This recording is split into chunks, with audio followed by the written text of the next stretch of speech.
pada hari ini untuk kumpulan hari Rabu, kumpulan kami adalah kumpulan yang pertama untuk membentangkan tentang antara alat-alat antara muzik tradisional Malaysia yang ada dekat Malaysia ni lah. Jadi kumpulan kami telah memilih keroncong.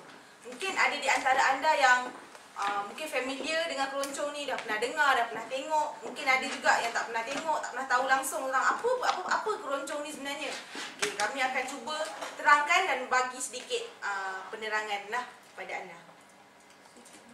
Okey, sebelum tu ada beberapa istilah keroncong sebenarnya. Tapi mungkin setengah anda akan keroncong macam mungkin yang ada setengah mungkin budak muzik akan kata muzik keroncong, tapi mungkin yang ni keroncong, perut keroncong ke lah. Keroncong ni dia ada gelang keroncong, nasi keroncong, teh keroncong, alat muzik keroncong dan keroncong asli. Masing-masing ada definisi tersendiri lah.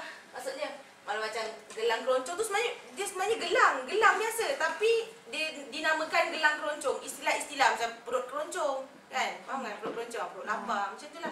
Tapi fokus kami ialah tentang muzik keroncong. Okey, seterusnya ialah sejarah keroncong. Sedikit tentang sejarah keroncong lah.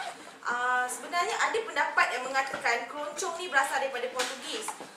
Tapi di bawah pendapat tau, benda ni bukan bertepat. Tapi ni ada pendapat yang mengatakan keroncong ni berasal daripada Portugis. Kerana mereka mengatakan bahawa alat-alat muzik yang gunakan ni yang digunakan adalah berasal daripada Portugis. Contohnya macam gitar, maksudnya daripada Asia, dia daripada luar. Lepas tu ada sejenis alat muzik tradisional dari beberapa daerah di Portugis dan Sepanyol yang masih dimainkan sebagai caranga. Sebenarnya ada gambar caranga ni, tapi tak boleh link pula. Nantilah. Okey, bentuknya seakan-akan ukulele. Okey, antara tiga ni saya nak tanya awak-awak semua, yang mana satu ukulele? Dua. Ni? Dengan ni. Okey, mana satu ukulele? Bentang. Yang mana? Yang merah tu. Awak kata yang tengah. Okey, yang tengah, yang belakang? tepi ni. Sebelah kanan awak. Ni. Jawapan sebelah kiri. Kanan. Tak, sebenarnya ni ialah ukulele. Maksudnya Apa beza dia? apa beza dia? Cuba tengok apa beza dia. Apa beza dia? Saiz Tali, pandai tali. Ukulele 4. Cuk ni cuk tiga. Okey. Sebelah ni ada yang lebih jelas lagi. Ika. Sebelah tu? Ini cak. Cuk. Nanti ada untuk alat, nanti ada. Untuk demo sebab tali dia pun akan dulu.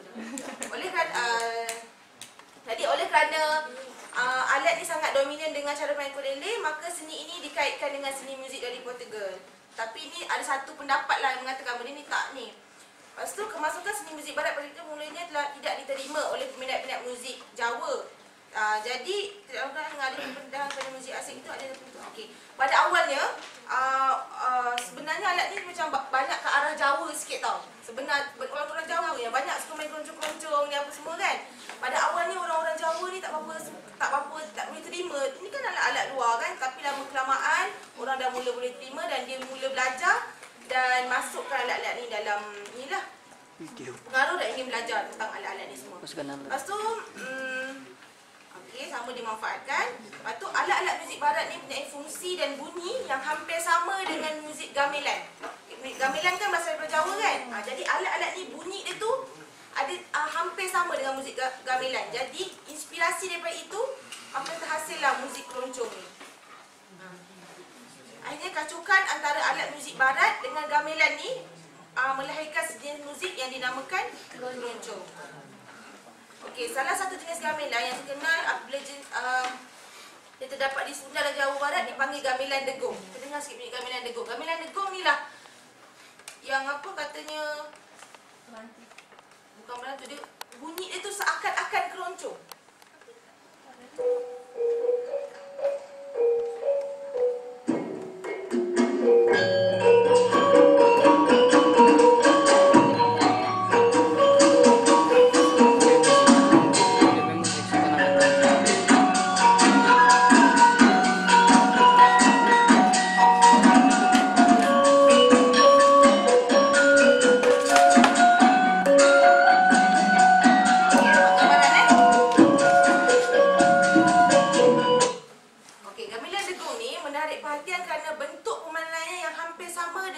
permainan muzik keroncong.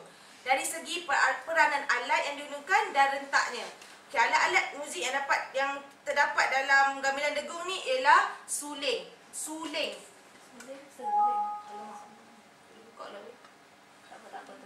Okay, suling, peking, bonang, gamelan gong, kendang, cempres,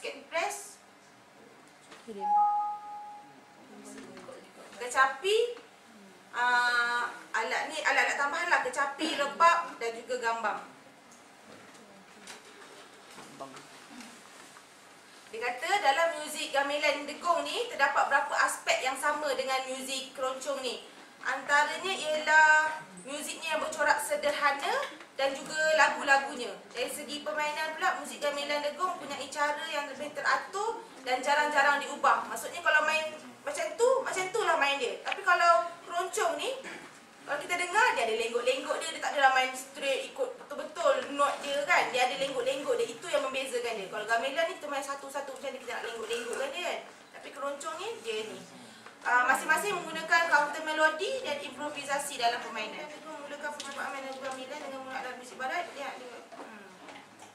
Okey, ini adalah persamaan antara gamelan dan juga bunyi gamelan dan keroncong. Kecapi bunyi dia hampir sama dengan gitar. Rebab hampir sama dengan biola. Biola tu violin maksudnya. Suling sama dengan flute. Kendung ataupun jenglong bersama dengan sama. Siapa tak pernah tengok kecapi? Saya. Ada nama kecapi. Nanti tengok Kecapi adalah alat kategori alat muzik. Kodofon. Dia pakai ni kan. Dia main dia bentuk macam ni. Kendang saya tunjukkan. Kendang, gong sama dengan double bass. Peking, ukulele. Sebenarnya ukulele ke ukulele? Saya ukulele. Dalam ada setengah dia tulis ukulele, ada setengah ukulele. Peking sama dengan cap. Okey, sekarang kawan saya